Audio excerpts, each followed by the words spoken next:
ধানমন্ডি থানা থেকে আপনাদেরকে যুক্ত করেছি এবং আমরা দেখতে পাচ্ছি ধানমন্ডি যে মডেল থানা রয়েছে সেখানে কিন্তু অতিরিক্ত পুলিশ মোতায়েন করা হয়েছে। বিশেষ করে কিছুক্ষণ আগেই 3 জন বৈষম্য বিরোধী ছাত্র আন্দোলনের নেতাদেরকে গ্রেপ্তার করা হয়েছে, আটক করা হয়েছে প্রাথমিকভাবে।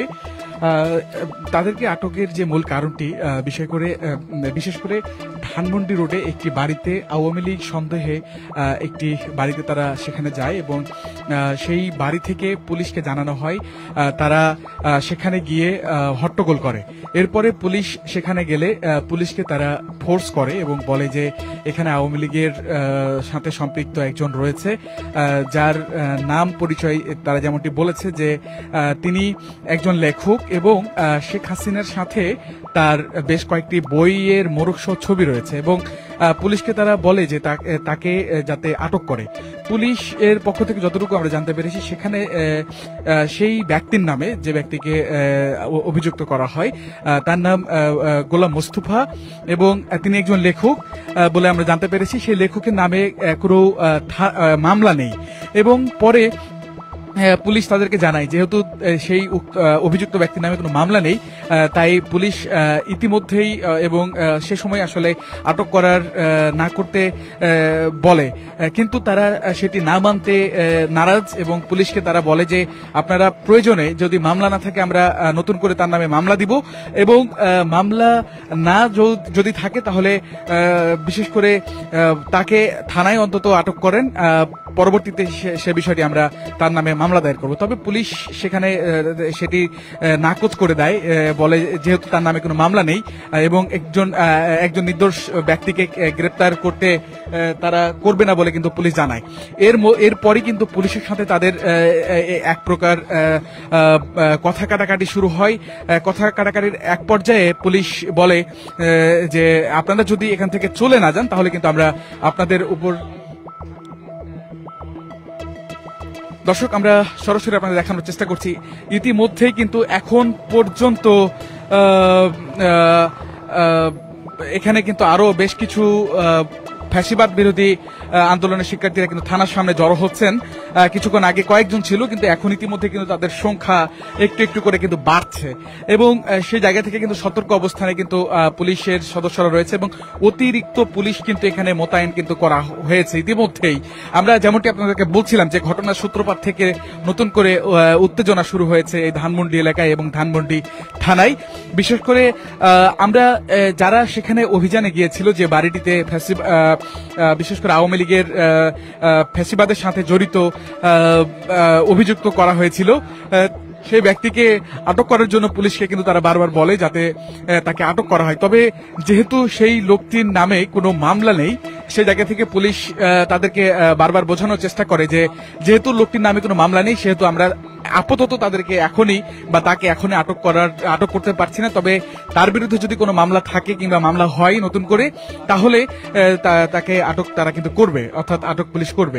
কিন্তু আমরা তাদের সঙ্গে কথা বলেছি, তারা পুলিশকে যেমনটি বলে যে অজ্ঞাতনামায় অন্তত তাকে, যেহেতু সে আওয়ামী লীগের সাথে তার সম্পৃক্ততা ছিল, সেহেতু অজ্ঞাতনামায় তাকে যাতে আটক করা হয়। তবে পুলিশ সেটি নাকচ করে এবং সেখানে রাজি না হওয়ার ফলে এক পর্যায়ে কিন্তু ফ্যাসিবাদ বিরোধী যে যারা রয়েছেন, যারা ছিলেন সেখানে, অপরদিকে পুলিশের মধ্যে কিন্তু একটি কথা কাটাকাটি শুরু হয়। এক পর্যায়ে এখানে কিন্তু 3 জনকে ইতিমধ্যে আটক করা হয়েছে এবং সেখানে পুলিশের সাথে কথা কাটাকাটির ফলে কিন্তু একজনকে এখানে নিয়ে আসা হয়েছে এবং এখন পর্যন্ত তাকে ছাড়াতে আমরা দেখতে পাচ্ছি বেশ কিছু শিক্ষার্থী কিন্তু তারা এখানে এসছেন এবং আমরা তাদের সঙ্গে একটু কথা বলার চেষ্টা করব এবং এখানে সেই জায়গা থেকে কিন্তু বিশেষ করে পুলিশের পক্ষ থেকে কিন্তু এখানে অতিরিক্ত নিরাপত্তা নিশ্চিত করা হয়েছে। আমরা শিক্ষার্থীদের, অর্থাৎ ফ্যাসিবাদ বিরোধী যে শিক্ষার্থীরা রয়েছে তাদের সঙ্গে কথা বলেছি। তারা আমাদেরকে বলছিলেন যে যেহেতু তার সঙ্গে শেখ হাসিনার ছবি রয়েছে,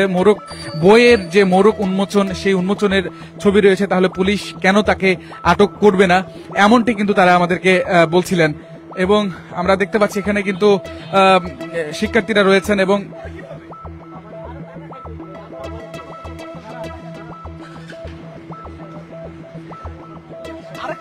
ওদেরকে বলছে আমাদেরকে আটকে রেখেছে সেটাও বলে না। আমাদের একজন ফ্রেন্ড আমাদের হচ্ছে গিয়ে ওইখানে রাস্তাতে আসার অবস্থায় ওই হট্টগোলের মধ্যে পড়ে গেছে। আরো দুইজন ছিল, দুইজনকে ধরে না একজনকে পাইছে নিয়ে আসছে। ওর খবর শুনে আমরা আসলাম থানায়। আমরা উপরে গেছি, ওসি স্যার বললো যে সাংবাদিকরা আছে, এনাদের সাথে কথা বলে আমরা একটা ইয়ে করে দিচ্ছি, আর আপনার ওই সদস্য বা আপনার যে ফ্রেন্ড ছিল মিস্টেকলি তাকে ধরে নিয়ে আসছে, আমরা কিছুটা করে দিব। তো ওইটা বলার পরে বলছে আপনারা বাইরে যান। আমরা এখানে দাঁড়াইছি, একজন পুলিশ সদস্য আসছে, এসে বলতেছে যে আপনারা উপরে যে বসেন, হয় এদিকে বাইরে চলে যান নাহলে উপরে যে বসেন, এই দুইটা কথা বলছে। তো বাইরে আমরা তো ওদেরকে নিয়ে যাওয়া লাগবে, সেজন্য বাইরে না ওয়েট করে আমরা ভিতরে চলে গেছি। আমরা 8-10 জন ছিলাম, ভিতরে যে বসে আছি চেয়ারে। এর মধ্যে ফোর্স এনে আমাদেরকে আটকায় দিছে। আমাদের একজন ইমিডিয়েটলি মেডিসিন নিবে, ও বের হবে, ওর বের হতে দিচ্ছে না। আমরা ক্রাইম করতে আসি না, পুরো থানা সিসি ক্যামেরা আওতাধীন না। আমরা এখানে ক্রাইম করতে গেলে অবশ্যই সবকিছু আপনারা দেখবেন। আমরা ও ফোন দিছে যে ওরে থানা নিয়ে আসছে মিস্টেকেনলি, আমরা সেই থেকে তারা নিতে আসলাম বা কি হয়েছে জানতে আসলাম। এর মধ্যে ওরা যে আমাদেরকে আটকায় দিচ্ছে। ইনফ্যাক্ট ওরা কিছুদিন আগে জি এই ব্যাপারে আমি অবগত না। আমি আসছি 10 মিনিট বা 20 মিনিট হবে আমি আসছি এখানে, ওই স্পটে আমি ছিলাম না। স্টিল এদের বিহেভিয়ার ফ্যাসিজমের মতো, স্টিল এদের বিহেভিয়ার ফ্যাসিজমের মতো। ভিতরে তো আমাদের সাথে শাউট করতেছে।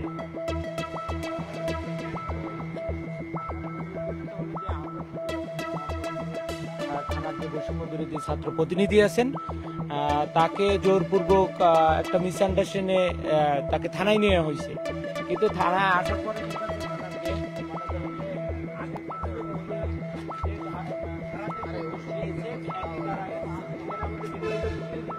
দর্শক, আমরা সরাসরি ধানমন্ডি মডেল থানার সামনে থেকে আপনাদেরকে যুক্ত করেছি। আমরা দেখছি এখানে কিন্তু অতিরিক্ত পুলিশ এখানে মোতায়েন করা হয়েছে। আমরা সেই চিত্র আপনাদেরকে সরাসরি দেখানোর চেষ্টা করছি।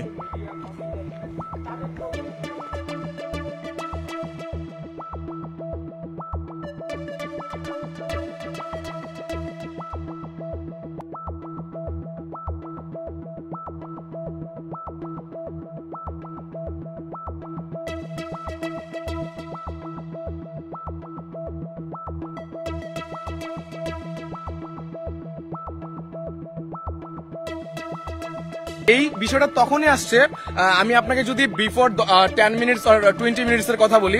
আমরা আমাদের সহপাঠী বলেন বা বন্ধু বলেন, একজন ছিল এখানে, ওকে মিস্টেকলি ধরে নিয়ে আসছে, আমি যেটা একটু আগে বললাম। তো আমরা আসছি মূলত জানতে যে কেন থানায় বা কি। আমরাও থার্ড পার্সন বা কারোর মাধ্যমে শুনে আসছি থানায়। তো যখন আমরা শুনে এখানে নিচে নেমে আসছি, এখন পুলিশ সদস্য বলে আপনারা কিন্তু চলে যান, আদার্স উপরে যে বসেন, হয় চলে যান না উপরে যে বসেন। তা আমরা ভাবলাম যে ওরে ধরে নিয়ে আসছে, ওরা দেখলাম না কিছু না, ওরা একটু অন্তত দেখে যাই, সেই জন্য আমরা উপরে যে বসছি। এর মধ্যে ফোর্স এনে আমাদেরকে উপরে আটকাই দিচ্ছে। জিজ্ঞেস করলাম কেন আটকানো হয়েছে, আমরা তো নিরস্ত্র ভাবে আসছি এখানে, বা আমরা কোনো কিছু প্রোটেস্ট করতে বা পুলিশের এগেনস্টে কিছু বলতে আসি নাই। হ্যাঁ, উপরে গিয়েছিলাম জাস্ট ওদেরকে দেখতে যে ওরা আসলে থানায় আছে কিনা বাকি, এই ব্যাপারটা দেখার জন্য গেছিলাম। হ্যাঁ, এখন বের হইতে দিয়েছে, বাট এদের বিহেভিয়ারটা যখন ছিল, বিহেভিয়ারটা আনএক্সপেক্টেড ছিল। স্টিল এদের বিহেভিয়ার 5 আগস্টের আগে যেরকম ছিল এখনো সেম এরকম বিহেভিয়ার তাদের। আবার ওরা আগের রূপে ফিরতেছে, বাট হয় আমরা তাদের সাথে নেগোসিয়েশন না কি